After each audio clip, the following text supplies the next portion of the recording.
Um, let's see. Energy investor. Hebrew thickness was 91. Local news 24 hours a day on air, TikTok. Sorry.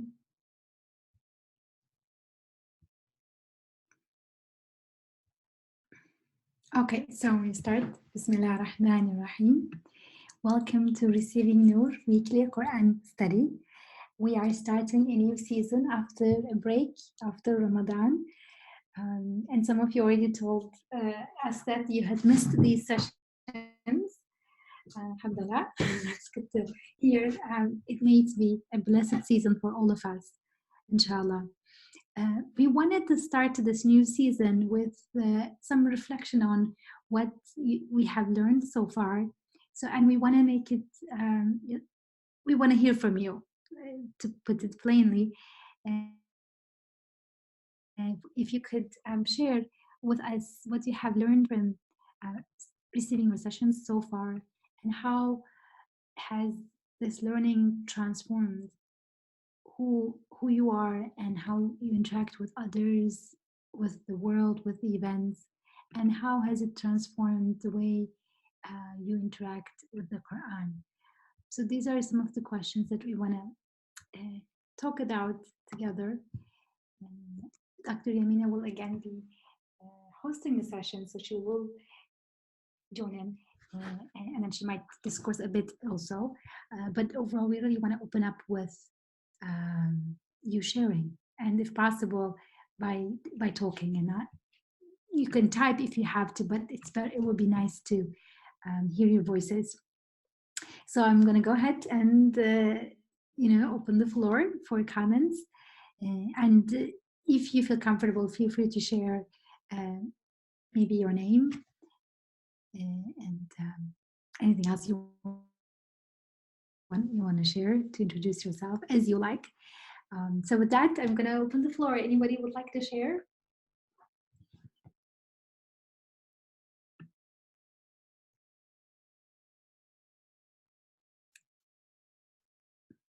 And you need to unmute yourself to talk if that's your first time.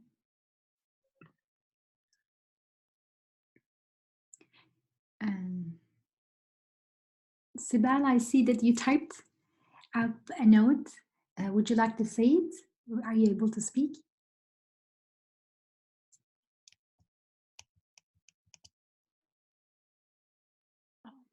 Assalamu alaikum. Can you hear me? Yes. Alaikum salam. I have some background noise, so if I'm talking, excuse me for that. So yeah, I will. I can share some of the things that I have gained from receiving Noor, and this is mostly about my experience during the retreat times, because I couldn't join Monday sessions. I have great hope for Wednesday sessions because it's a different day, and it seems like it will work better for me. So the most important part that I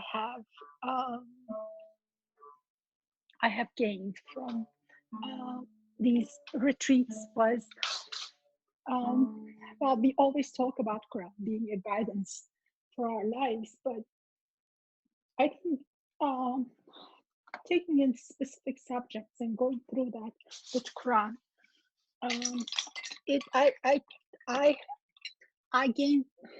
I don't know if I should say I gained, but I saw a way to use Quran as a tool to guide my life. I mean, it is really in a practical sense. I like formalizing things, or take things in a sense of method. And I have used some other methods before, different books, different authors, or different ways to approach how to get to know God, our creator, and the reason why I'm created. But we had a chance to use, at least for me, the ayahs from the Quran to look into what is it that I'm doing here on this earth, and what's my purpose, like Sibel's purpose, not the human being's purpose or Muslim's purpose. It was very private to me, myself, because I had a chance to discuss it, to reflect on it as myself. Everyone's is unique, and I got a chance to practice my uniqueness in my relationship with God. Sometimes in life, especially when you're a mom or a coworker or a wife or a husband, it just, you can get lost in all these titles. And it I like the fact that it was me, uh, uh, me as a person, trying to get to know God as my creator. And this, between me and my creator, there's a uniqueness about our relationship, and everyone's is special just like it. So I like it for this reason, more than other things that I have tried. um, and of course it changed the way um, I look at things, and uh, the way I reflect on my own religion, um, the way I understand things. It's just um, um, we it is it's very easy for me, and I think many of us, to get lost in daily struggles or sometimes daily glories as well, and we can leave all these different minutes of life separated from each other, not having as a whole, but to look at it from a perspective that these are all for a reason, and all these reasons are for Sibel to get to know to this conclusion. Um, it made the experience of being an abt very very personal, very unique. So that's all I'm gonna say. And I'm gonna put it in mute so you don't have to suffer through the background voices. Thank you, Sibel, for sharing. Um, I think many of us can resonate with what you have said in terms of getting lost in the titles and the everyday kind of hassle of raising a family or not, or doing the things that we do as part of life, and then I find it intriguing that you said um, you have a way of remembering more often that you are an abd, you are a worshipper, a servant, somebody connected to the divine more often through this approach. Thank you for sharing. Anybody else who would like to share?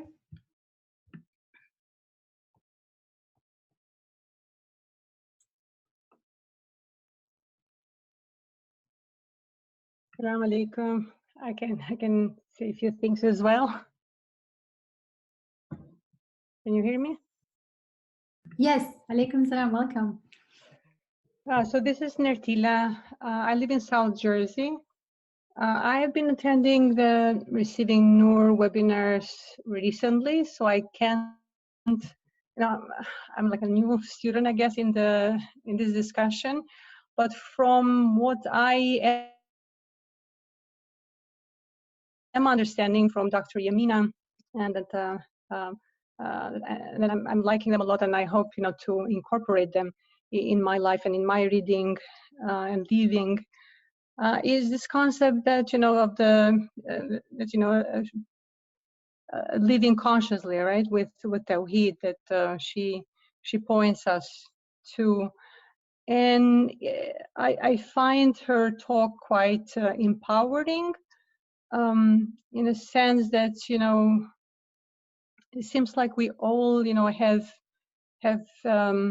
we have that capability, right? So the ability given to us, to understand and to read and to reflect the signs around us. So definitely more contemplation is needed. I'm talking, personally. I need to reflect more. But I feel like she's looking at all of us and making us special and empowering, and then we are capable of receiving, of understanding things deeply, in a deeper way. And may Allah enable us to be able to do that, inshallah. So what I like her, from her talk is that, when she talks about looking around for the ayahs, for the signpost, I think it's a term she likes to use, that they're pointing at something. And I hope, I can see the signs and realize that there are signs, and hopefully, I can understand them sometime. So those are my points. Thank you, Jazakallah khair, Sister Naya Taylor, for sharing this. Yeah, definitely the emphasis on signs of God is central in the Quran, and in these receiving reflections, there's an emphasis on those, on that crucial point in the Quran. If I can share my bit, I think it has helped me to read the Quran more intimately, as you're saying it. I like the word empowering, in the sense that when I encounter the text, I can see more verses connected to me here and now than maybe compared to before, where I would read and I would get only some of them speaking to me, and many of the verses seem to be speaking to a history that I'm not part of, a very early time period that was a long time ago. But now, reading the text, there's a long way to go, but still reading the Quran and seeing that actually every verse is in some way speaking to me directly, and just reading, today from Surah 10, Surah Yunus, just the beginning, and every verse seemed to be relevant to me, because I could see that it is talking to me here and now, and it is giving me a perspective about how I relate to the world. So even the reference to the future didn't feel like a future that's unknown. It more felt like this path, I can feel that it leads to fire if I take this path, and if I take the path of heeding the signs, then I can feel that it is a bit of heaven here. So it isn't just some unknown promises, but really connecting to me here and now. And I'm grateful for that perspective on the Quran. So with that, anybody else who would like to share what you have learned so far with receiving Nur, and how does it influence the way you interact with the world and with the Quran? Those of you who just joined us, we want to devote much of the session to your thoughts and your feedback and your sharing. So inshallah, please don't be shy.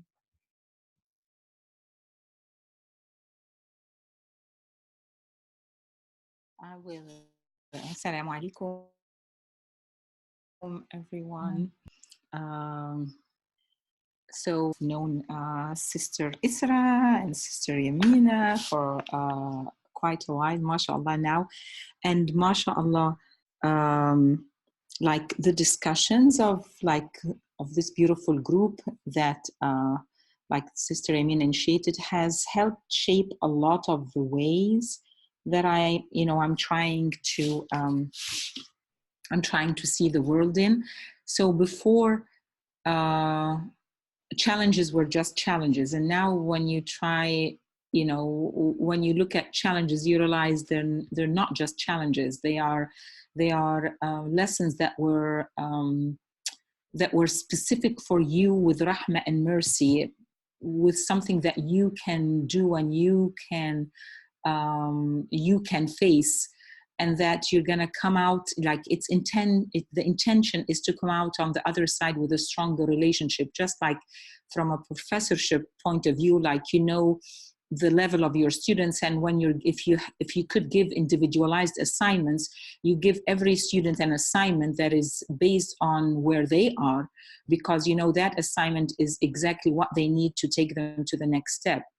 And that simple, like, you know, just, you know, this simple thing is an ayah. Like, you know, when you know, once you get to this point, then that these things are ayahs. And Yamina will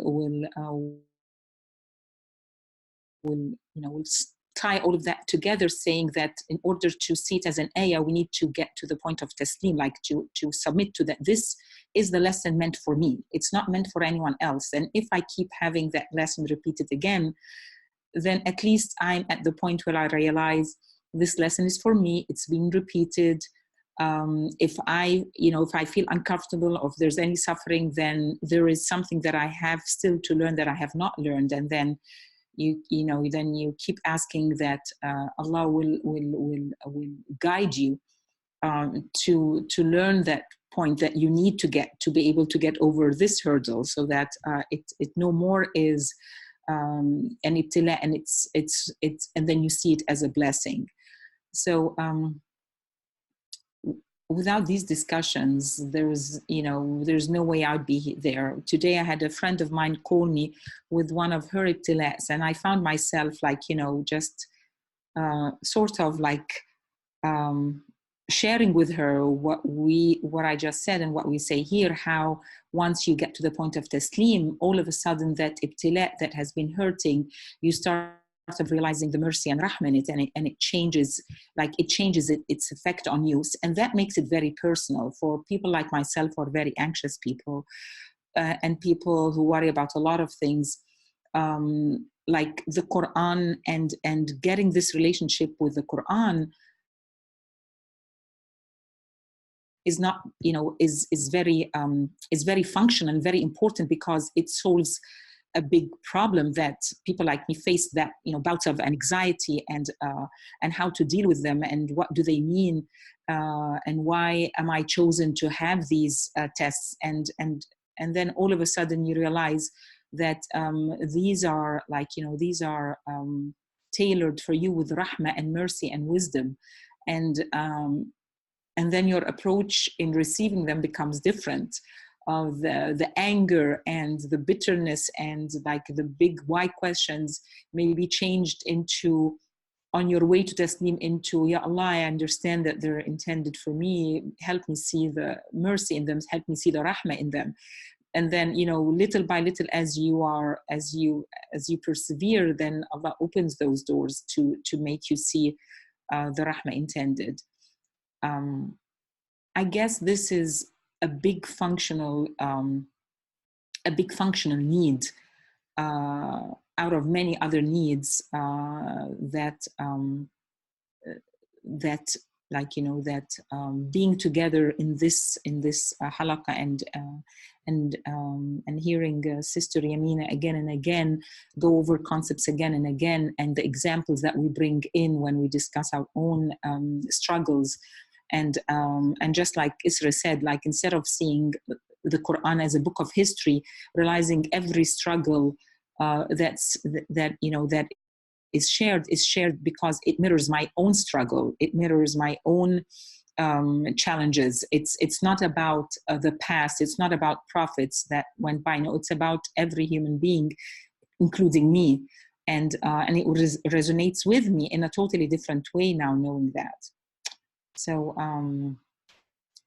may Allah, inshaallah, make this path a path that makes us live this life in a totally different way, and makes us live this life with the awareness of that everything is an ayah, not just the ayahs in the Quran, but everything happening to us is an ayah that is tailored to us personally with mercy and wisdom,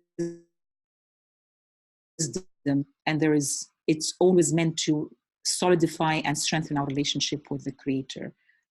And I will stop here to allow the rest of you to talk, because I could talk forever. Jazakumullah khair. Jazakallah khair, Sister Alia. Thank you for sharing. Anybody else who would like to share what is helpful for you in receiving your session so far in terms of, yeah, please go ahead. Assalamu alaikum, this is Maha. And despite the long hiatus, I feel like I haven't been in touch for a long time. What stayed with me is that there is wisdom and that there is mercy in everything, especially in trials and tribulations and in events that are difficult. So I always remember that phrase of hikmah and rahmah, that Allah has created this event or this pain or this suffering or this crisis with mercy and wisdom, even if I don't know what the wisdom is, even if it's not clear to me. And it's very difficult. It's very difficult to remember that everything is created with wisdom, but the process of sitting with oneself and bringing oneself to this awareness has been something I learned from receiving Noor, and something that I try to practice. Thank you.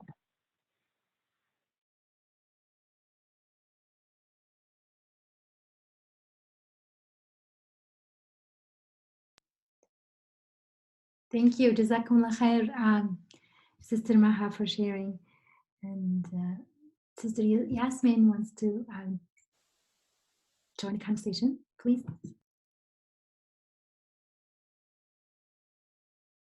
Assalamu alaikum. My name is Yasmin. I'm from Washington, D.C. I guess I just wanted to quickly say, I guess, what keeps me here. So I realized that entering adulthood has been very difficult for me. It was just very, very difficult. I left home to go away to college, and that was a difficult experience. And I didn't realize why it was difficult until now as an adult. I'm much later as an adult, fully fledged adult, not just I'm 18, I'm an adult now.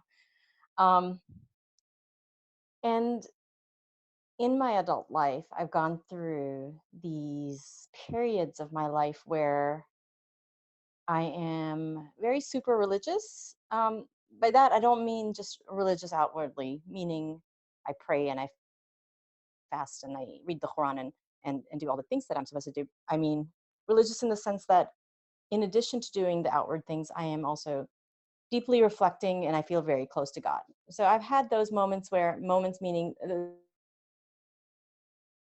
those lasted anywhere between 3 semesters to a couple years, to more than a couple years, maybe like 5 years or something. So I've gone through those type of periods. I think this is the third time. This is my third time in my adult life.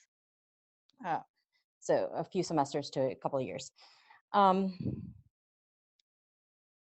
I go through these periods and then I guess it's fluctuation, right? You go rise up and then fall down.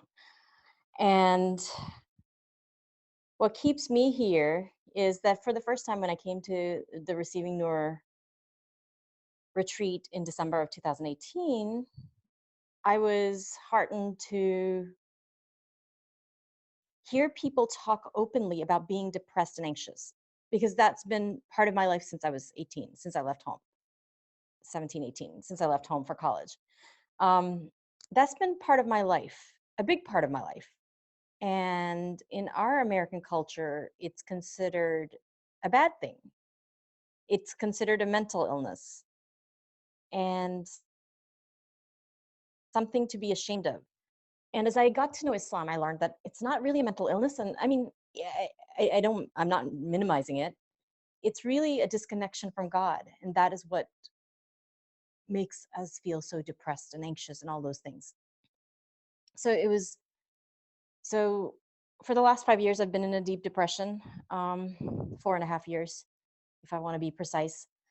And a deep depression that people on the outside can't tell it, because I look so happy and I look so good and my life looks so good. But it was really helpful to hear all these people who looked like me, happy on the outside, talk about their challenges. You know, and when I fell into my last depression 4.5 years ago, that's when I stopped praying, and that's when I stopped reading the Quran, which I know because I know the Quran helps, because I remember I was in the worst of my days and I got the Quran out and I read for an hour, and the depression dissipated. But for some reason I can't get myself to do it. But the fact that I was among people who understood what I was going through, who knew what exactly it was, not just another label of mental illness, but really knew what the source of this problem is. And the fact that we are all trying very hard to get closer to God and to really nurture and cultivate that relationship with God is what has kept me here. You know, this has given me a community, because I'm not friends with Muslims. I mean, living in America, I guess you can be friends with Muslims, but I'm not. I don't have Muslim friends. I don't really socialize with Muslims. I just am friends with people who have my values, people who are good people who do good things, but not Muslims. So to me, this group has been my one outlet of Muslims, one group where people share my values, and also, I guess, share the most important of my values, the most important value, the one where I want to connect with God, and the one where I want to live a meaningful and purposeful life and do the thing, fulfill my mission, the mission that God gave me when he put me on this earth. So that's what I appreciate about being in this group. I mean, you know, other than, you know, those things about reading the Quran and all those things, I mean, for me, it provides me community. Thank you.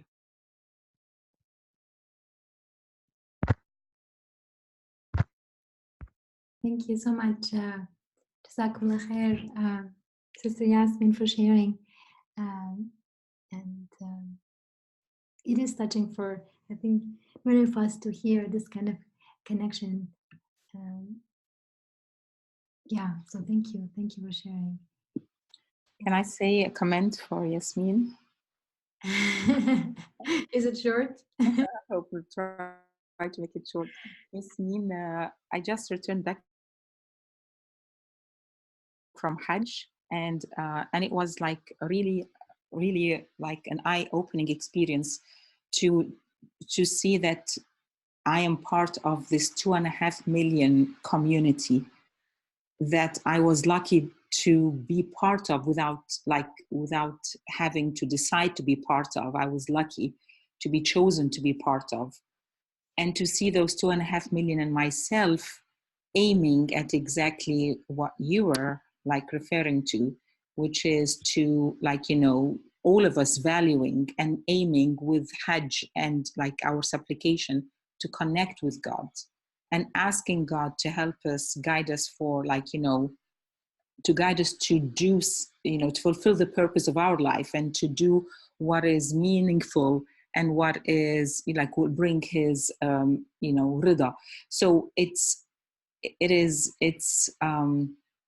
exactly this. It's like using the Quran, like, you know, using the Quran to fulfill those very basic needs, and need to connect to our Creator, and need to understand the purpose of our life, and need to put that into a meaningful action plan is where I see all of these discussions going through. So may Allah, inshaallah, make that our path. And jazakallah khair for sharing. Thank you, Jazakallah khair, Sister Aliya. Sister Tasniya wants to go next. Assalamu alaikum, everyone. Can everybody hear me? Yes. Okay, alhamdulillah. So my journey with receiving Noor actually began last year.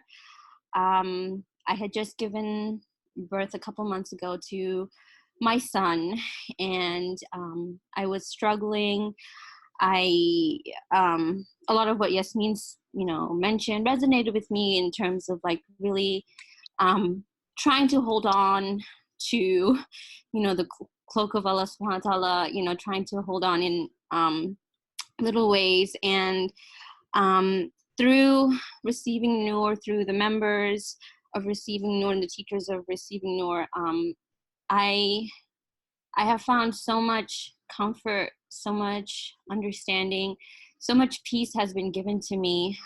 I think the biggest thing that has really changed the way I look at life, the way now I experience life, is seeing every single thing in my life as a gift. And that's a framework that I guess I was not used to.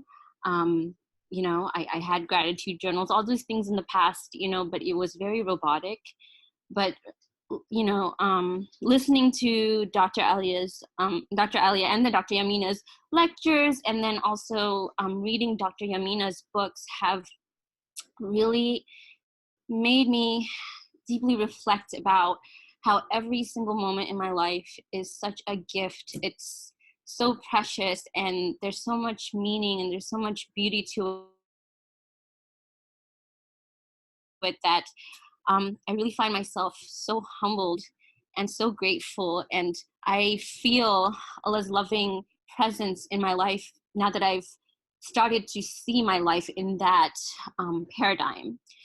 And I've been selecting the beautiful names of Allah, the names that resonate with me. And I've started doing dhikr of those names. And I find this dhikr that I do right now so much more peaceful. It connects to me because now I actually think about those names and how that manifests in my life, and even struggles and challenges and things that are uncomfortable.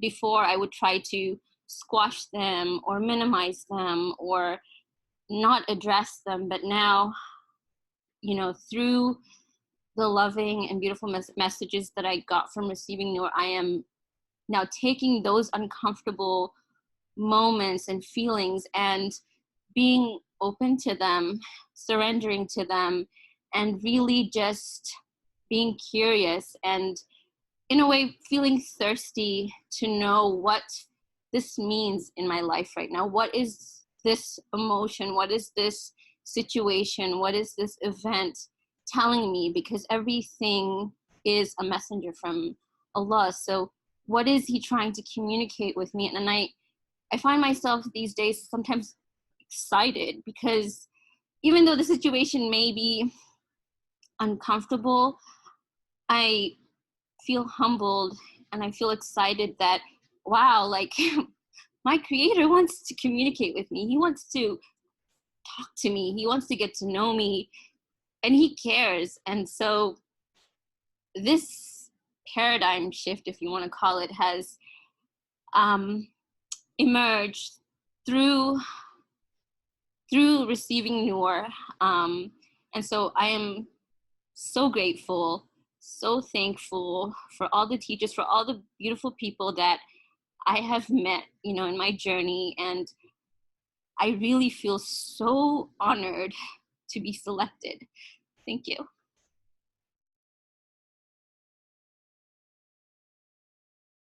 And expire. Jazakumullah khair, Sister Tasnia. Thank you for sharing. Is there anybody else who would like to share? Me.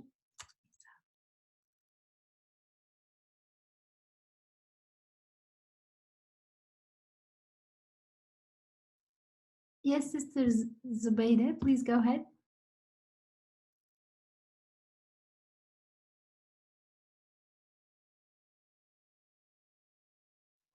Do you need help unmuting yourself? I can unmute you if you like. Okay, now do you hear me now? Yes. Yeah. Assalamu alaikum. How are you, Sister Yamina? I think we met before in Virginia, and I know Dr. Alia Also, how are you, everybody? It's really it's my first time to join your session. I think it's a good opportunity. Uh, I would say like uh, my journey in my life with everyday events, with everything happening with me.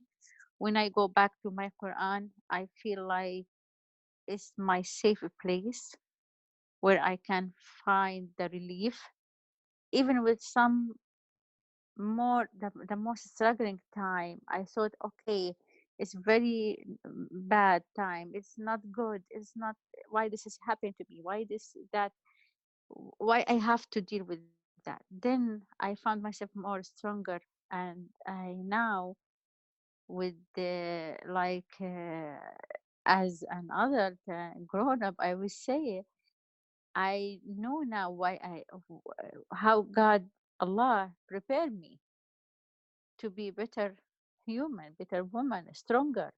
I can't face my problem without feeling that, the feeling that before. Every time go back to Quran, and sometimes when I like read Surah Al-Isra, I don't know why I like it so much. I every time I feel like, okay, this is how to build the individuals, the ethics. This is how you build a community. It's here, there, the secret. So every time I find something related to my life, I will read the Quran every day. But every time you find something different, you feel it and open your eyes for something new. You did not know it before. Even you read Quran for all your life, but all of a sudden you will find ayah make you stand up. Really, this is how I feel with my Quran. Alhamdulillah. And thank you all for this session. Hopefully we'll be connected. Thank you. Assalamu alaikum. Alaikum salam, Zubayda, and welcome to receiving your study circle. Inshallah, we'll see you more often, and thank you for sharing. Anyone else who would like to go next? Meher, would you like to go? Yes, Assalamu alaikum, Isra, and Assalamu alaikum, everyone. It is so good to be with you guys. It has been a long time. It seems like, Ramadan was a long, long time ago, and a lot has happened since then. So I am excited to be here and be sharing with you all.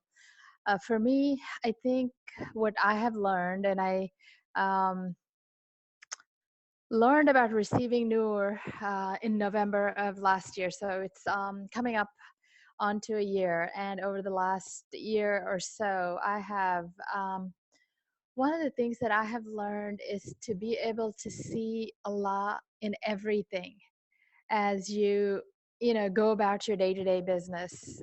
You get in your car driving to work. It's like seeing and feeling Allah's presence. Allah guiding us, Allah showering His mercy on us as we get in our cars, our trains, planes, whatever we take to get to work or where we're going, and His safety, how He is safely and securely delivering us where we need to go. And just seeing His signs everywhere, I think that has been the biggest learning for me, or the biggest realization. And just, I think either today or yesterday, I was thinking of, here I'm facing this challenge right now, and what ayat of the Quran is going to speak to me, to my challenge. This is a challenge that is very unique to me.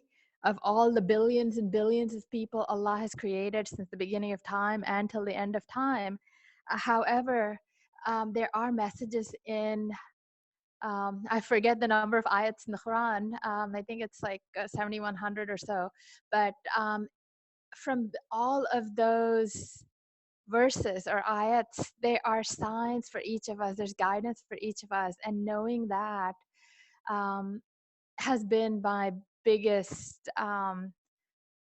learnings from this group and from being part of this this group.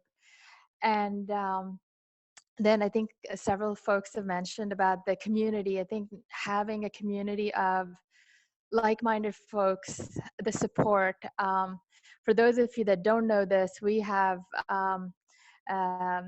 Sister Tasnia and Sister Zahra, who I don't believe has joined, but they have started a book club that several of us on here are part of the book club, and we've been reading Dr. Yamina's book, Living with Genuine Tawhid, and discussing it and relating it to our lives, you know, regardless of our paths in life or even our belief system. You know, I mean, not only just as Muslims, but even for non-Muslims, Allah is guiding us. Allah is showering us with His mercy, and for us to be able to recognize that and to feel lucky, as I think Tasnia has mentioned, the gifts. I mean, these are gifts that we're being given each moment.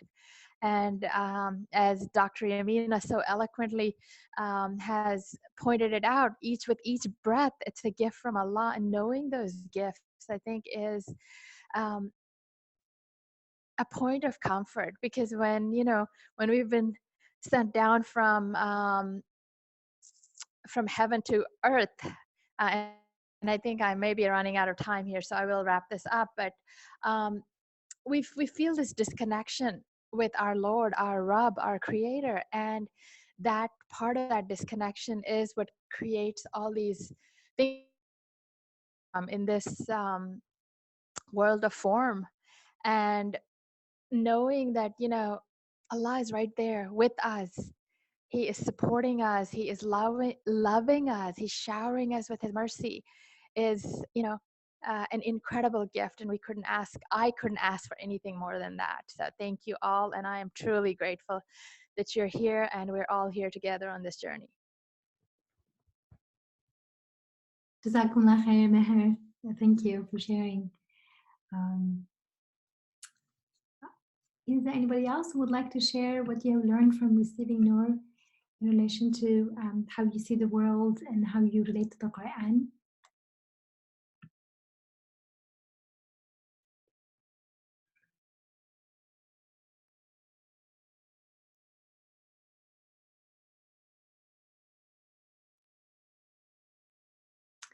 If Sister Jumana, did you want to share?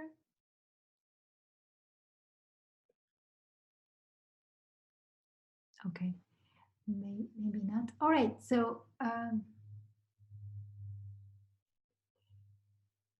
feel free to jump in if you feel like sharing something. And with that, I will turn to Dr. Yamina if she would like to say anything or remind of some of the fundamentals. Then please do so. أعوذ بالله السميع العليم من الشيطان الرجيم. بسم الله الرحمن الرحيم، والصلاة والسلام على سيد المرسلين وعلى آله وصحبه أجمعين. نستغفر الله العظيم الكريم الرحيم الذي لا إله إلا هو الحي القيوم، ونتوب إليه سبحانه. السلام عليكم ورحمة الله تعالى وبركاته. Thank you for the so beautiful and touching, all very meaningful, very deep sharings.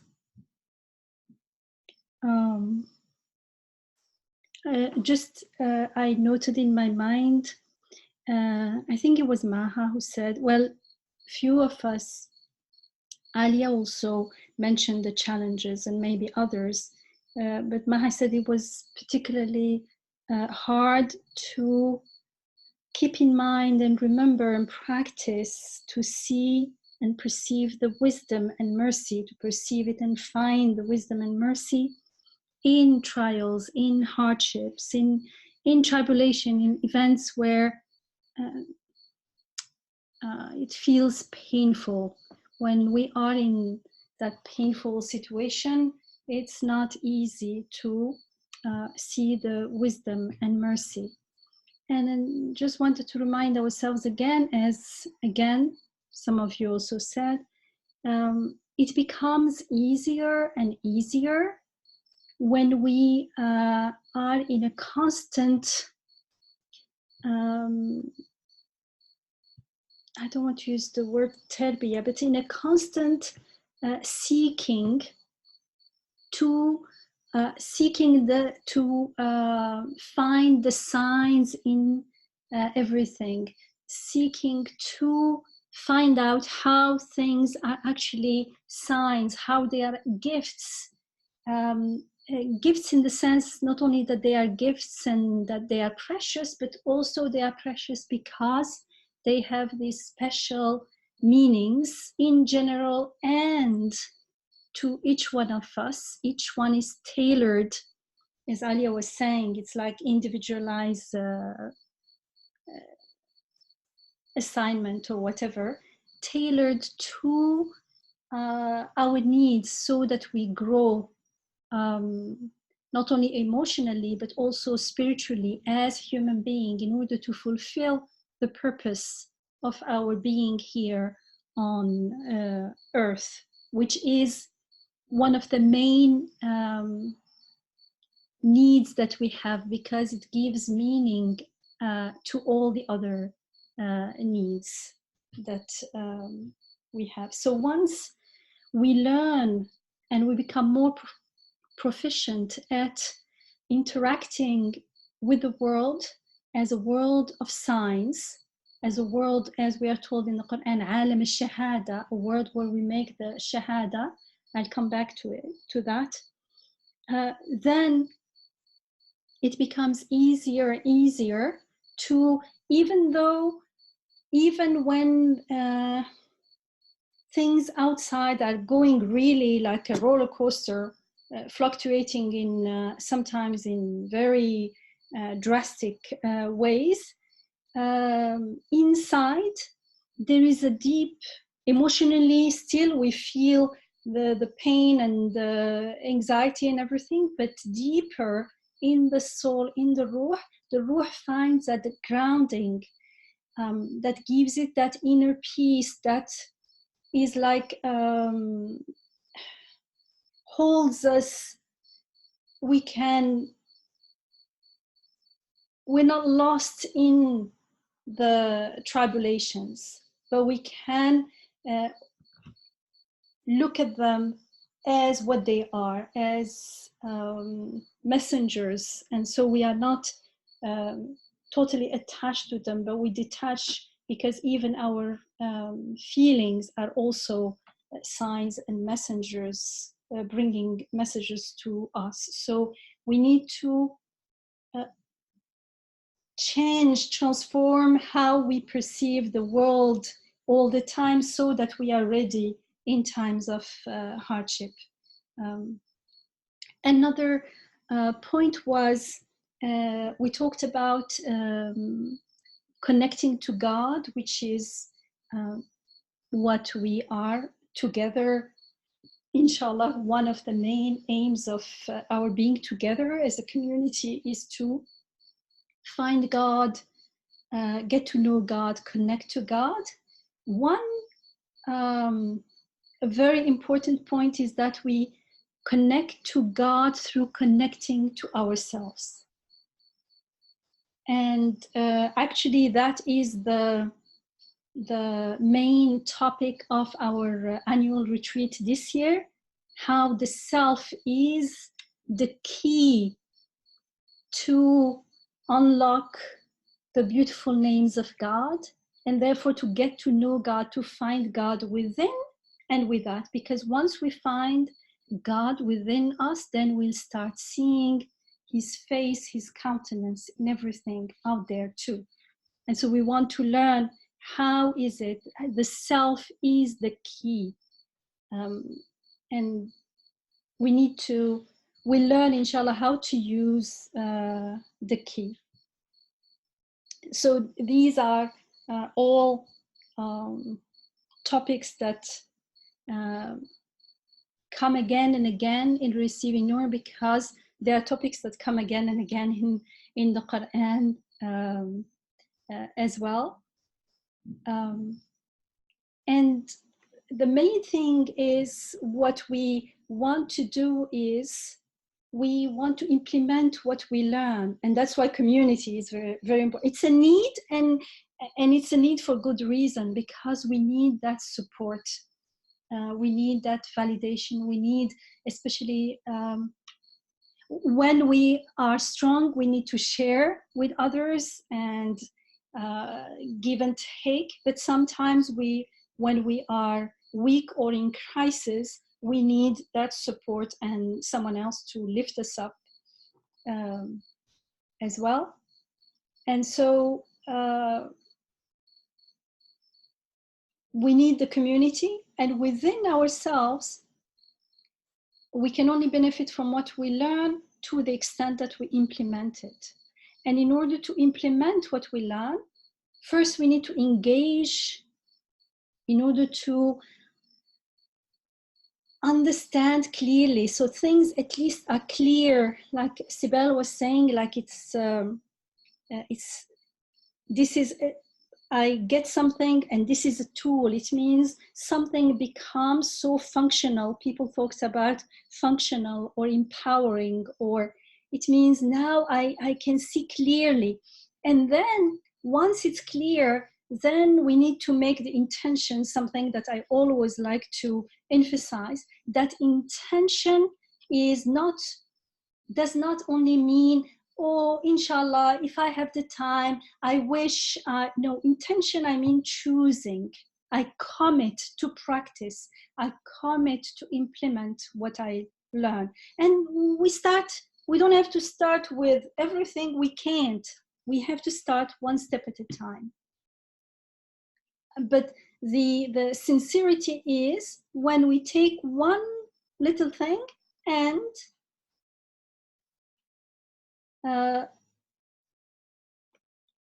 endeavor to practice it. And when we make one step towards God, then, as we are told in the sacred hadith, in the Qudsi hadith, God, he says, he comes running towards us. It means the mercy and the easiness, it is made easy unto us. And these two steps of engaging, understanding clearly, and committing to practice and implementing, they are interconnected. And these two, the action here could be totally an inner action.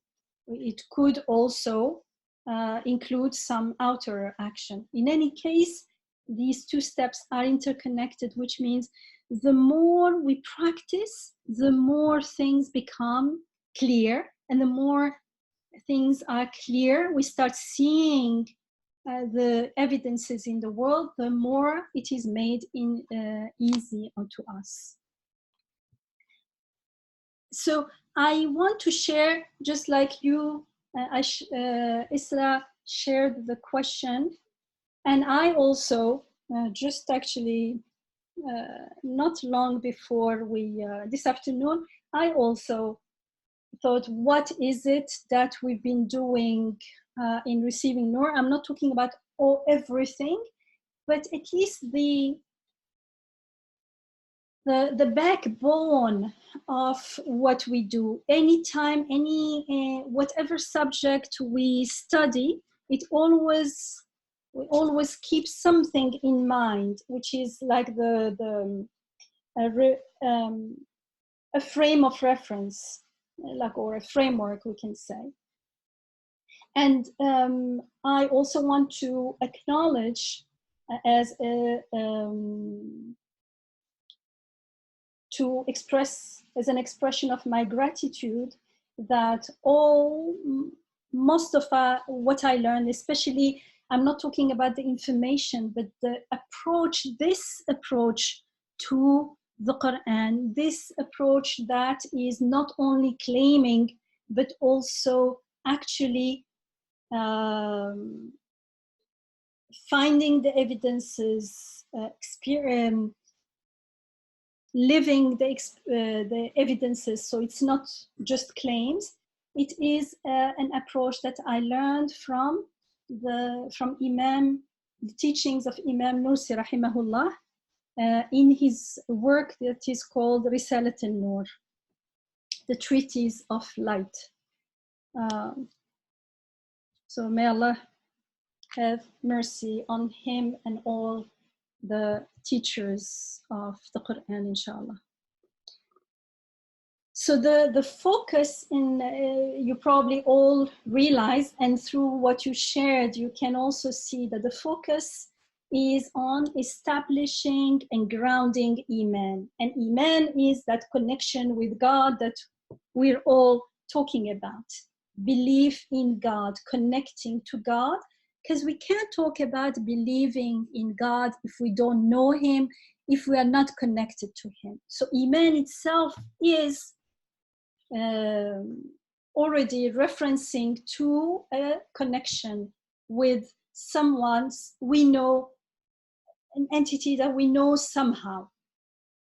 And this Iman, so we want this Iman to establish it on a grounding, so that it's grounded, so it's not only claim, because then it's not Iman. So that it is based on shahaada, and shahaada means witnessing. And I'm talking about the shahaada, la ilaha illallah, but it is the witnessing. So, and when I mean shahaada, I'm saying witnessing because I do not want, or I'm not referring to merely repeating the words as a formula. The shahada is much more than that. It is a formula, but the formula is there to encapsulate a very powerful message, to remind us and to teach us that very powerful meaning, that very powerful connection. And so we need to mean what we say in the shahada. And to mean it, I need to perform it. If I say, I witnessed this and this, but I did not witness it, then I'm not meaning it. I can't mean it unless I actually witnessed it. That's what I mean by performing. Because often we told or we taught what the shahada means literally. We're even taught how important it is and lots of things. But we are seldom taught how to actually perform the shahada in our daily life. And that's why in Receiving Nur, this is one of our main purposes. We want to learn, or this is what we've been doing, is how to actually perform the shahada in our daily life.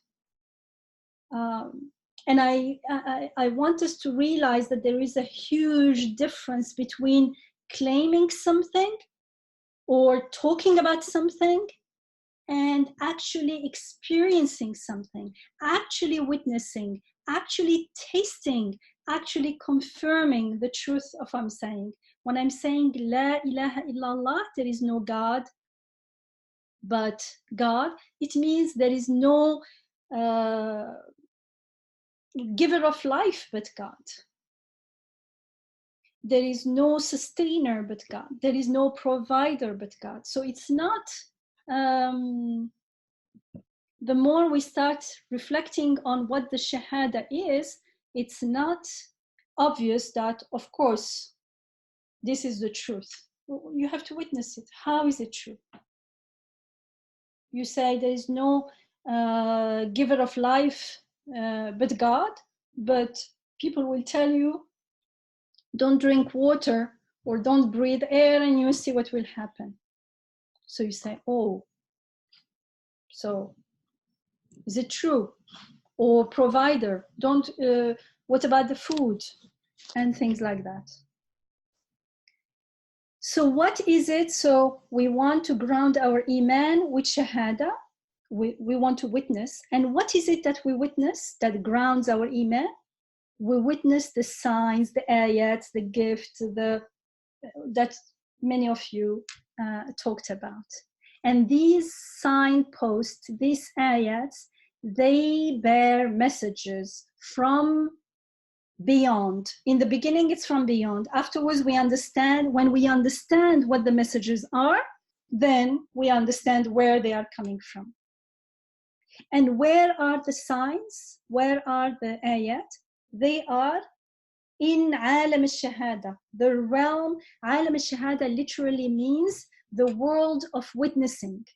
The world, the creation, the Quran calls it the world of witnessing, because the world is where we find the signs. They are witnessing to us, and when we witness their witnessing, we perform our shahada. And this way, all our activities become means to know God. Everything becomes meaningful. Everything becomes worship, ibada, by means of shahada, because every activity is potentially a means of witnessing. So what we are going to witness, we witness the signs. What are the messages in the signs? Is what we always talk about, connected to the beautiful names of God. And some verses that maybe now you're familiar with is like the verses when we are told, truly in the creation of the heavens and the earth and in the succession of night and day, there are indeed signs, that are indeed ayat. Inna fi khalq as-samawati wal ardi wa ikhtilaf al-layli wan nahar la ayatin li ulil albab. These are indeed, they are surely, there is no doubt that they are signs for those who are endowed with insight. Just the sight is not enough. We need something more. And these people who have insight, they remember God when they stand, when they sit, when they lie down to sleep. In Arabic, this means whatever they are doing. It means while they're drinking, eating, sleeping, walking, everything. It's a way of saying whatever they're doing, everything. They remember God. Why? Because wherever they look, everything reminds them of God, because wherever they see the signs of God that speaks of God. Normally, our challenge is to disconnect. Our challenge is to forget.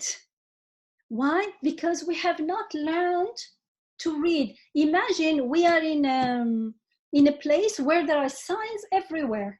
It's written everywhere, and we keep saying, but I keep forgetting. Well, they say, why don't you just learn the language, and then you won't remember, you won't forget, because it's written everywhere. So we just need to learn the language of the signs in the creation. And it's an exciting journey. It's a journey when we feel connected to everything around us. Everything suddenly is our siblings. We can relate to everything around us. We become, some of us used words like feeling special, feeling unique, being empowered. Nothing is without purpose. Everything is full of wisdom, of meaning, of rahmah, all the things we need. It's like sitting in the same place, because things change in the world all the time. It's like you're going around the world, but not around the world in space-wise, but also in other dimensions. those inner dimensions, the dimensions of the meanings of the signs, the meanings of the divine names, the meanings of within us, more and more our consciousness grows that we are not only body, we are not only emotions. There is something more, that ruh that is conscious and aware of. There is something aware of my physical being, which keeps changing, of my emotions, which keep changing. There is something there. And we start living more from there, more from that awareness. It's a higher level of awareness. And we were talking with Alia, and I said it feels to me like the closest I can think of is imagine we live in 3 dimensions. So we can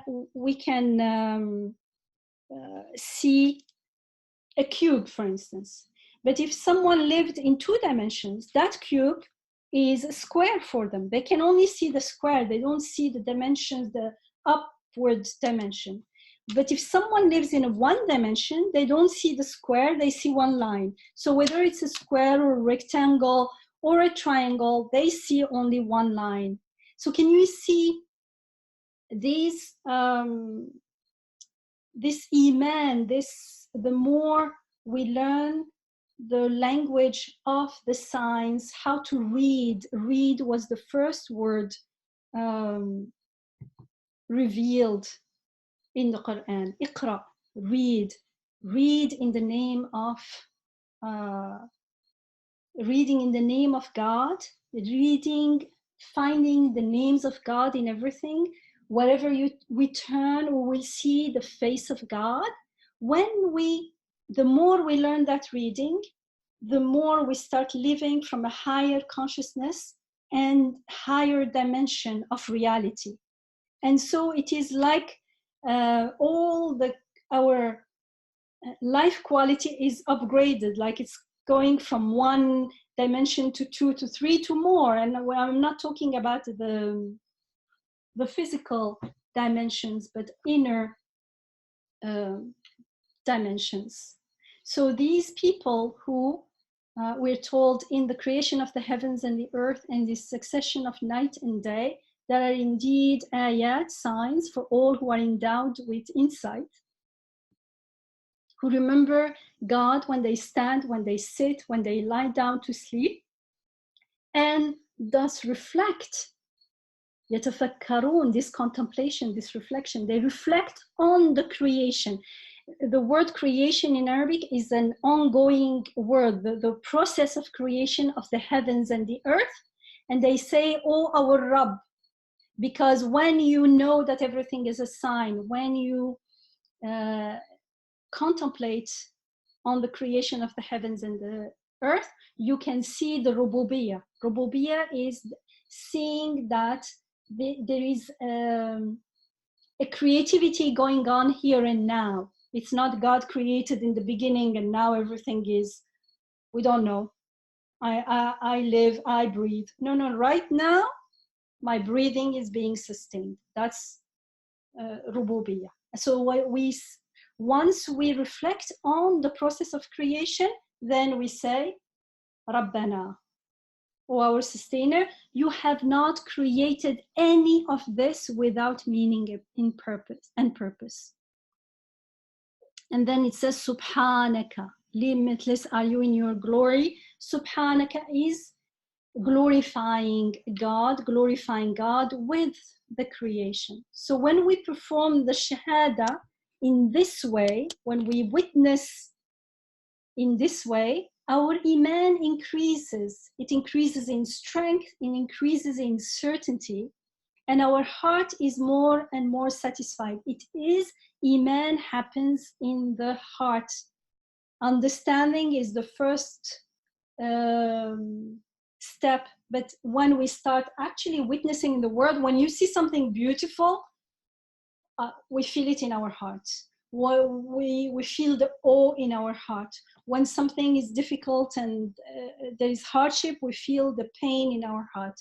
So our heart becomes more and more satisfied because nothing is created in vain, without purpose, without rahmah. And our certainty in akhira here, in many times I will, and I usually do whenever there is an opportunity, how our certainty in akhira also increases here and now. And that's why you can see why the shahada is so central to Islam. And people say, oh, Islam is very easy. You make shahada, you become Muslim. Make shahada, most people think you repeat the words. Yes, you repeat the words, but like you are meant to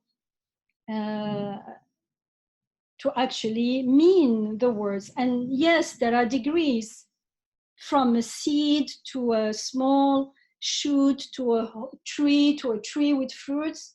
But at least there needs to be a seed, and that seed needs to be nurtured. You can't say, I have the seed, I put it in my pocket. It means I know the shahada by heart. Now I am a Muslim. I am living my life. I never wonder what the shahada means and why am I supposed to repeat it so many times, constantly. So shahada is central to Islam because it plays a central function, a central role. It is a pillar of Islam. It is the first pillar. Because without the shahada, without witnessing the evidences, the ayat in the world, we cannot possibly confirm the truth of the message of the Quran. We can't say, Sadaqallahu al-Azim, I confirm that whatever God says is true. How do I know? I have not witnessed its truth. I would be making claims then. And making claims, they could be correct, but as far as I'm concerned, they remain claims. They do not transform who I am. They do not bring, they do not fill my heart with that itmi'nan, that inner peace and satisfaction. And we won't have that yaqeen, that certainty of akhira here and now. I haven't died yet, it seems. Yeah, actually we are dying. Where is yesterday? Where is all the past years we lived? But that's another issue. So our iman, if we do not perform the shahada, our iman would remain imitative. It would remain taqlidi. And therefore, it is not truly iman. It may be the seed of iman, but unless we water it and nurture it and grow it into something, it is not in itself. It is not iman yet. It is the seed to iman. Not not rejecting, not disbelieving is not iman. It is good. It's the beginning, but it's not yet iman. And if it is not iman, then it remains open to shirk. I was going to say possibility, but no, if there is no iman, we are going to be going in and out of shirk without even realizing. Astaghfirullah. So it is the first pillar, because also when we perform the shahada this way, then all the pillars of Islam become meaningful worship. In salat, for instance, in the daily worship, in the daily prayer, we stand before God, before our compassionate Rabb, our generous host. If there is no true heart connection with my God, with my Rabb, if I don't know him at all, if he's totally alien, if I feel totally disconnected from him, then in my salat I cannot stand in his presence. And one condition of salat that invalidates salat is you have to at least feel in the presence of God. And that's not something that we nurture suddenly when we stand in the salah. is something that we need to nurture the rest of the time. And so the salat becomes our mi'raj. However we live our day is reflected. And it's good because in a way also, it gives us a way to control where we are and make istighfar and say, okay, this is where I am now, and ask for help. And that's what we do during the salat anyway. We ask for help. We ask for rahmah when we recite the Fatiha. We ask for being guided onto the straight path. The path, what is the straight path? The path of blessings that we so long for. And this is true for all the other pillars of Islam, like fasting and everything. They become worship to the extent that we perform the first pillar, the Shahada, meaningfully. And the Shahada is directly connected to Iman. And Iman is the formula, it's actually talking about our connection to God. And so to the extent that the Shahada is, we establish the Shahada, to add that we say iqama. To that extent, the other pillars of Islam and our other activities become grounded.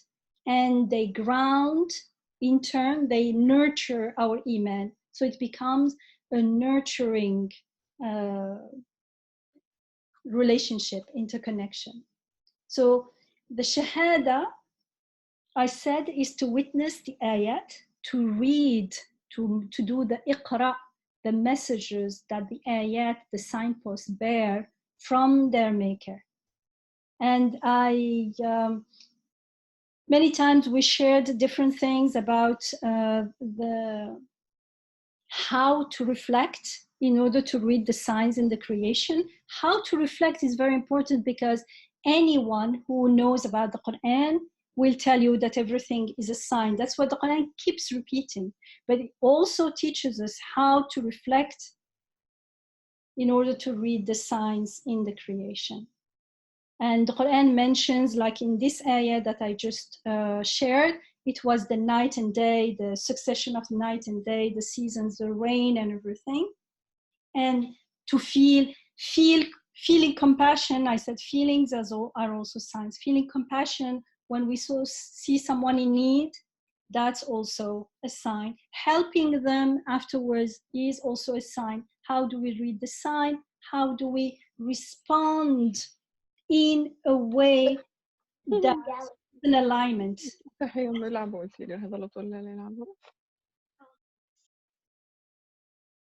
Sorry? One area that I shared a few times because it's easy and because it is repeated so many times in the Quran is rain or water. Actually, in the Quran it says water, ma, and because it seems that water grows things, it grows plants, it quenches our thirst, and it does so many things. This water, it goes into all kinds of beings with different anatomies, with different structures, with different chemistries, and it always worked perfectly. When we live in a state of ghafla, in a state of disconnection with who we are, what we are doing here, does everything has a meaning? We're not even asking when we are in ghafla. It's total darkness. It feels like things are just happening to me. And I'm struggling and trying to fend myself from hardship and challenges and trying to prove myself and find some kind of light. And so in that state of ghafla, usually we don't reflect on how can or does lifeless, unconscious, powerless water, how could it give life to living beings? How could it quench our thirst?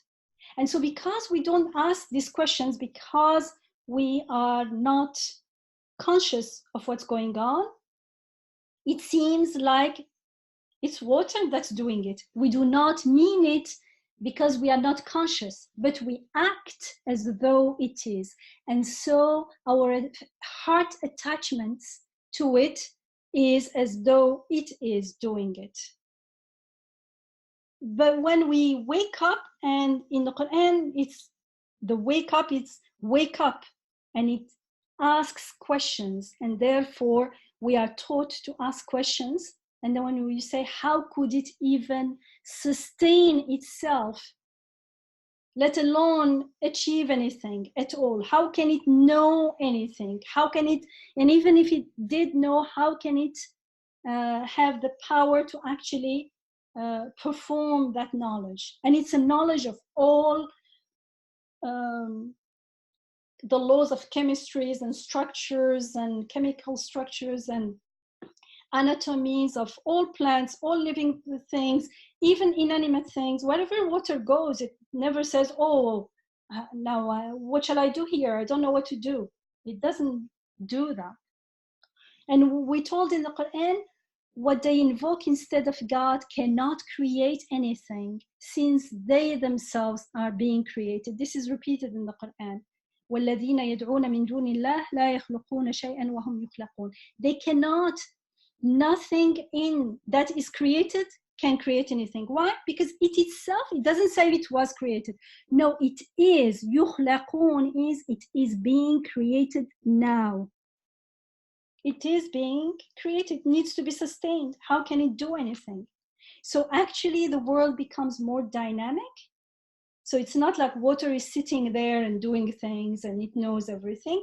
No, everything is created together with the water. And the more we focus and we reflect and contemplate, the more the guidance of the Quran starts making sense. And of course, we start with the question starts.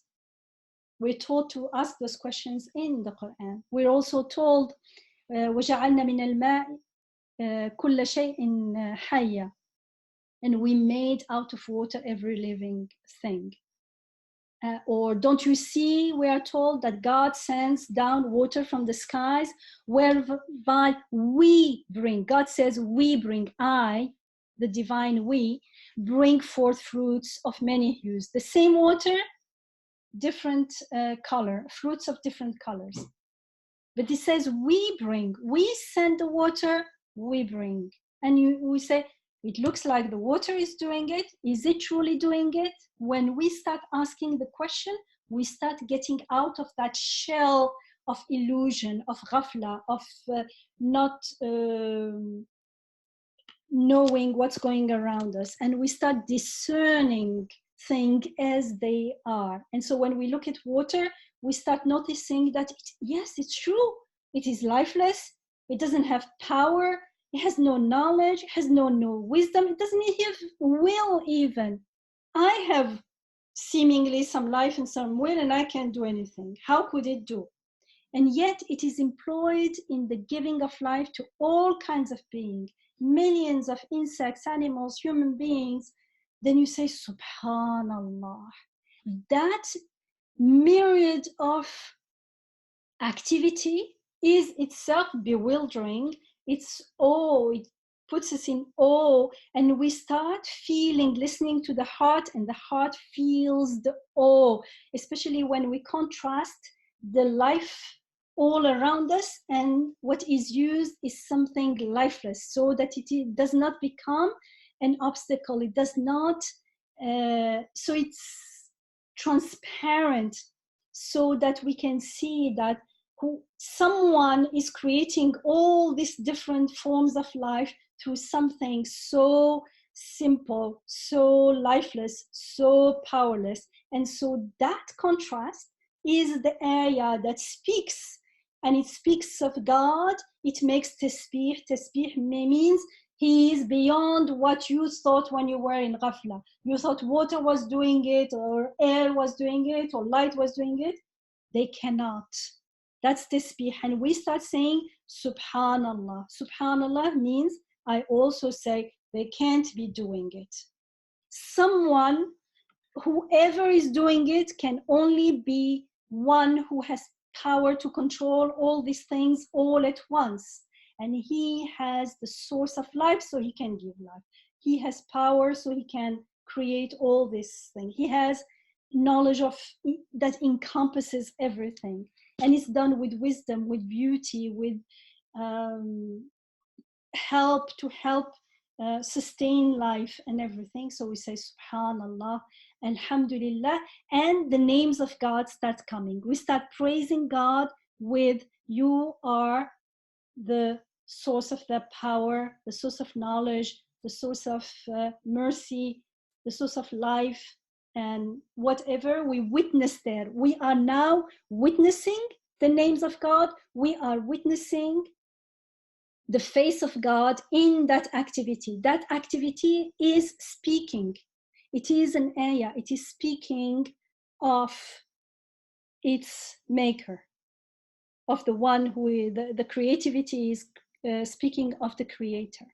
And so it becomes clear that blind water is being employed in such amazing, such miraculous ways that it's clear to the attentive sight, and that's the insight, that it is glorifying God. It is making tasbih. It is reflecting his beautiful names. And we start glorifying him with them, by means of them, and reflecting his and remembering his name and mentioning his name. We start making a dhikr. And it becomes clearer and clearer. The more we contemplate and reflect this way, the more we understand, for instance, the miracle of life. But we can look at the same event from different perspectives. But if we look at it from the perspective of life, then life is a miracle. And it cannot be the work of lifeless water. SubhanAllah, how he made it easy for us? Life, but what is used is lifeless water, lifeless light, lifeless air, lifeless earth. And if they all come together, they cannot create even a fly, we are told in the Quran. And in the Quran we are told again and again, هذا خلق الله فأروني ماذا خلق الذين من دونه. This is God's creation. Show me then what other things may have created. Can they create anything? Because we think maybe we create things, but when you look, we are only putting things together, and it is created unto us. And so we start understanding, we start testifying, making shahaada, that lifeless blind water is an ayah, and itself is testifying to the giving of life. It is testifying to the beautiful names of God. It is acting, speaking, glorifying God with his beautiful names, praising him. It is like a mirror, mirroring his beautiful face. And then we can confirm the ayah that wherever you turn, there is the face of God. And now we can perform.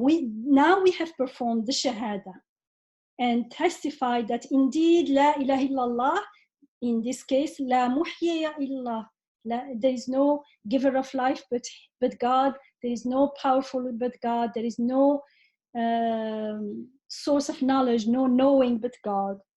And we also, in the same act, we are protected from the potential shirk.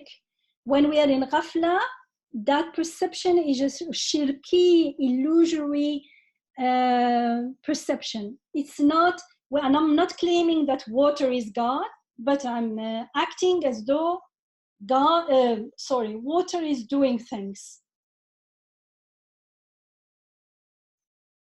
And somehow it's contributing to the giving of life, as though there was God, but water is important as well. Important as a partner, is important as a source of giving life. It is important as a sign to the giving of life, as a mirror to the giving of life, not as itself a partner. Hasha. That would go into shirki, but what we learn in the Quran, when we do the shahada, it goes to increase our iman. This is performing the shahada is the testimony of tawhid. La ilaha illallah, we say. That is the testimony of tawhid. Our iman increases. Or the certainty of our iman increases. Our knowledge of God with his beautiful names increases. And so whatever is happening in the world is not an obstacle anymore. It does not make us forget. We say, oh, but like worldly activities make us forget about God. I need to go and put myself in a dark room and read the Quran and say again, remember, remember, remember. No, that's not what the Quran says. The Quran says everything around you, wherever you turn, you will see the face of God. So in fact, they are helping me remember God. They are claiming, they are making the shahada themselves. They are saying, La ilaha illallah. They are saying, there is no giver of life but God. So when I learn to listen and pay attention to that, I perform and pay attention to their shahada, to their glorification. I start making the glorification, making the shahada, and I won't forget. I will remember God in everything, because everything is an ayah, is a signpost, is a reminder of his power, his knowledge, his rahmah, his beautiful names. And his beautiful names are eternal. They look to eternal life. They look to akhira. This is just to give a hint to akhira in everything here and now. And imagine now that we have this kind of connection with water, for instance, but the same can be done with food, as we are told, فَلْيَنْظُرِ الْإِنسَانُ إِلَى طَعَامِهِ. Let human being look at his and reflect on his food, we are told in the ayah, in the Quran. So we can do this for everything, at your sight, at your breathing, at the life around us. And then it starts also our interaction with other people, our own inner emotions, all kinds of things. But we start from the easier, and then we start building. And then imagine if we have this connection with water as an ayah, and we drink water with this awareness, or any other interaction with water, but let's say drinking, and reflecting how water enters our body and works within them as though it knows everything. Subhanallah. Glory to God, my Rabb, who sustains me in life through this unconscious and lifeless being. This drinking is an act of testimony, of testifying. It is a shahada. It is an act of dhikr. It is dhikr. It is itself dhikr. It is an act of remembering God with his beautiful names. It is tasbih. It is a confirmation of how water, in this case, and all beings glorify their maker with praise. يُسَبِّحُونَ بِحَمْدِهِ. It is ibada. It is the gist of ibada. It's going to bring awe in my heart, gratitude. It becomes much more precious than when I drink it without that awareness.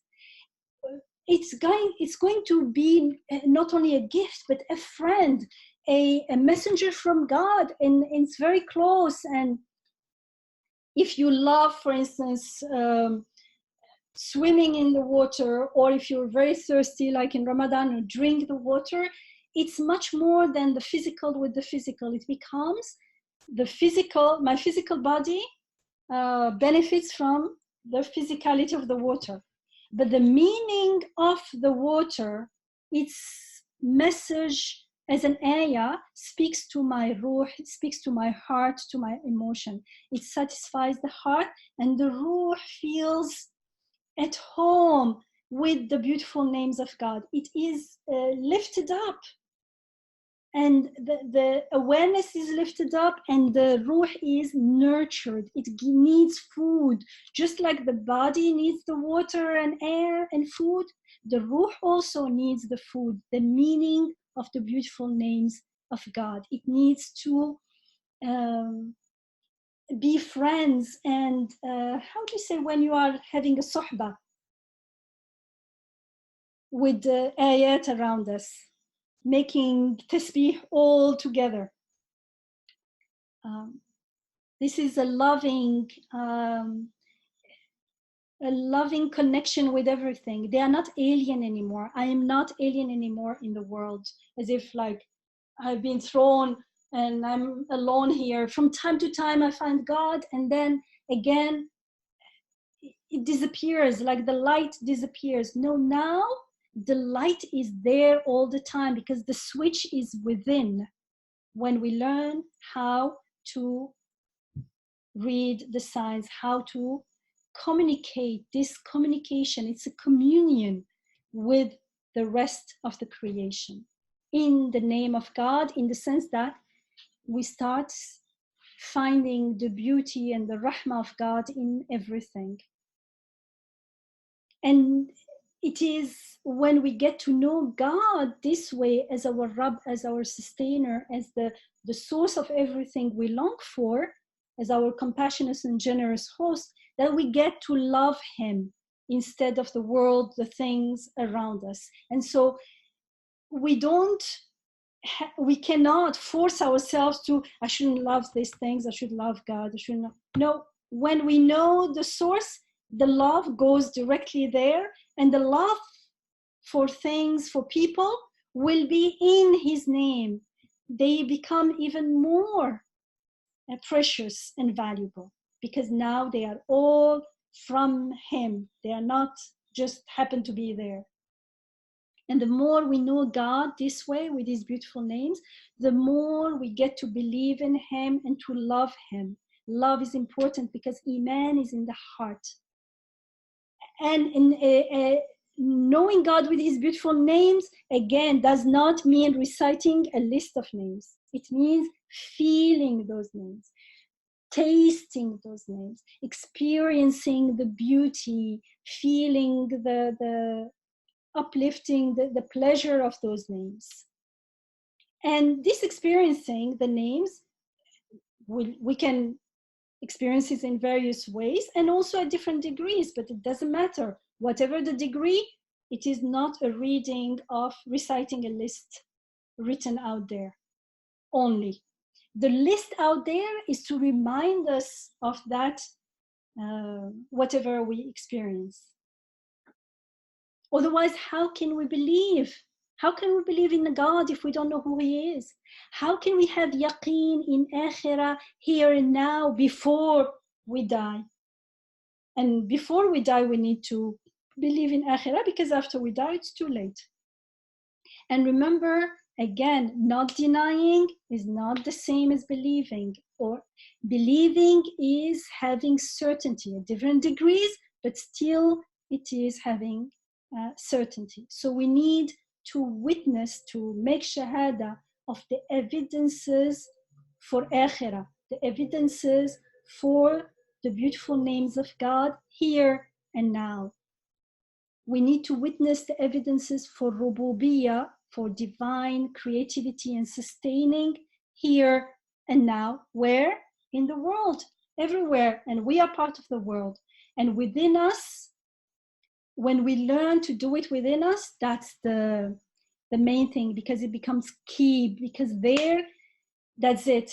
When we do it outside, we may forget it again and again, because we project what is within, we project it out there. So when we learn to do it within, then it becomes much easier. However, to learn to do it within, we have to be willing to surrender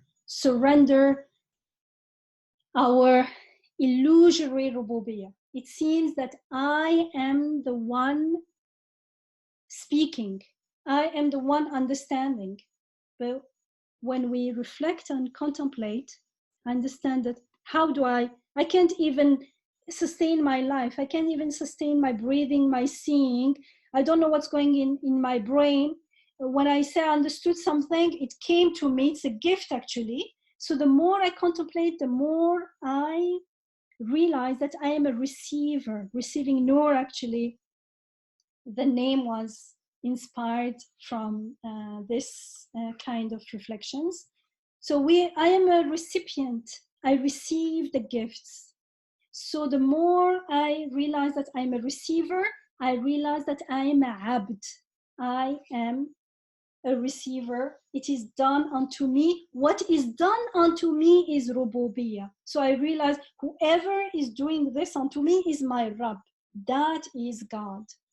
And so that is the ultimate tawhid that I live inside. And it becomes easier to practice it in the outer world. But in the beginning, we all start out there because it's harder to start in. But the quicker we go in and the quicker we are willing to surrender that it is an illusion, that it feels that I am doing things myself. I'm so active. I am not. I am active in asking and it is given to me. And so the more we accept this reality, we make peace with it.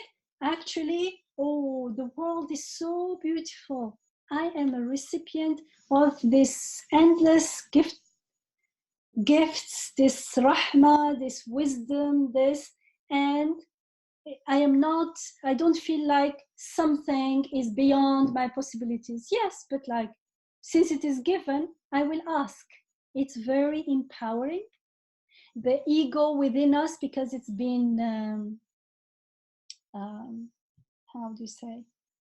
There is a part of us that won't be happy because it wants to claim ownership, but okay, it can claim ownership. I know that it's not true. It's like a child. So, okay, you claim whatever you want, but I am not going to listen to you. You are not the one who manages the house, and I don't do the shopping according to you. I don't buy candies. I may give you a little candy from time to time, but that's not how the inner house is going to be managed. And so the heart and the soul start being stronger and stronger. And the surrender becomes easier and easier. And the level of consciousness remains higher and higher, because what brings us down is that ego that wants to claim creativity for itself. It wants to claim that it is a small Rabb, even if it's not big, but I do things as well. That brings us down. And that's another, we talk about those things more during the retreats. But what is important is we need to witness the evidences, the ayat in the world here and now. And that is the performing of the shahada consciously and witnessing the ayat, the signs, hearing them, understanding their messages, their glorifying, their tasbihat, their praising God with the divine names. And that is what is going to establish our Iman. When we do this, Iman is given unto us. Our heart will be filled with Iman, will be filled with praising God, with awe, with gratitude for God. So Iman without Shahada, there's no Iman without Shahada. And Iman, Shahada increases our awareness, our consciousness.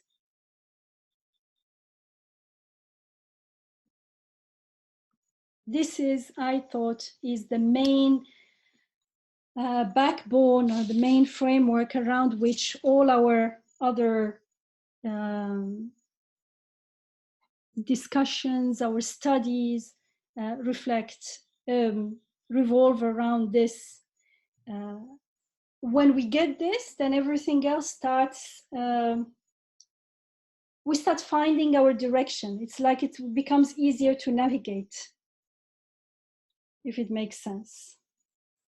This is what I wanted to remind ourselves of. And you can share if you have special topics you want to study together. You can share them in advance with us. But this, at least this term, I thought instead of taking a surah and starting from the beginning to the end, go back to some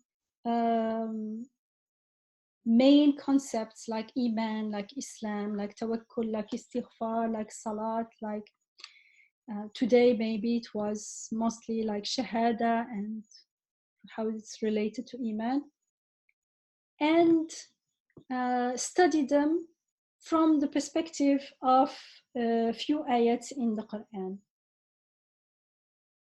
Inshallah, this is what I have in mind, and if you have anything else to suggest, you're welcome to suggest it, and we'll see what we can do together, inshallah. And thank you for all those who shared. It was very, very, very deep. MashaAllah, MashaAllah, Alhamdulillah.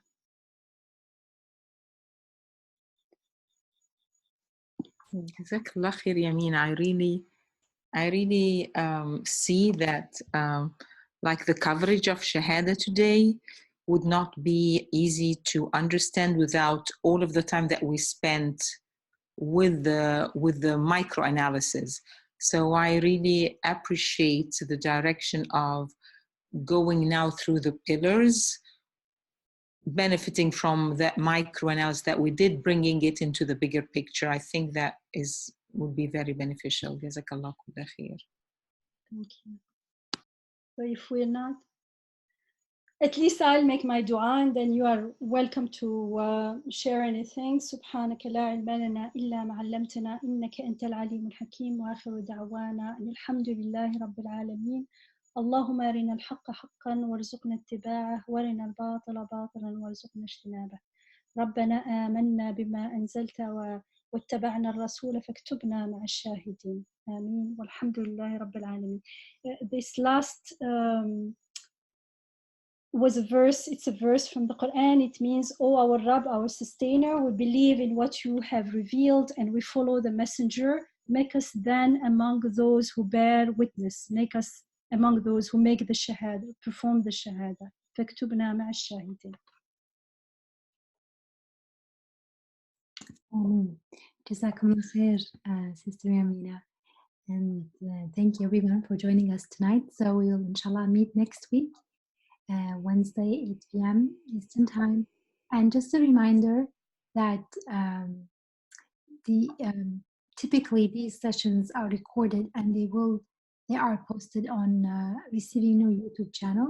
You're welcome to subscribe to YouTube channel by going, on YouTube on Receiving Nur and hitting the subscribe button. We had some personal sharing in the beginning, but I'm assuming nobody has any problems with the entire session being posted online. If you have any concerns, let me know. So we'll act accordingly. And then if you want to look back on Receiving Your playlists on YouTube, that will be actually very, very helpful. We have had a number of different thematic discussions, conferences where Sister Jamina expanded on certain key topics in the Quran. We have a long series and very interesting series on Surah Yusuf and various other surahs in the Quran. So you're welcome to go back into Receiving Your YouTube archives. And one more reminder, if you're interested in joining us for the winter retreat, the Super Saver registration is until October 15. So please take advantage of that and join us if you can. Jazakumullah khair, and see you next week. May you be enveloped with meanings of the Quran till we meet again, inshallah. Especially these blessed days, please keep us in your prayers. Inshallah.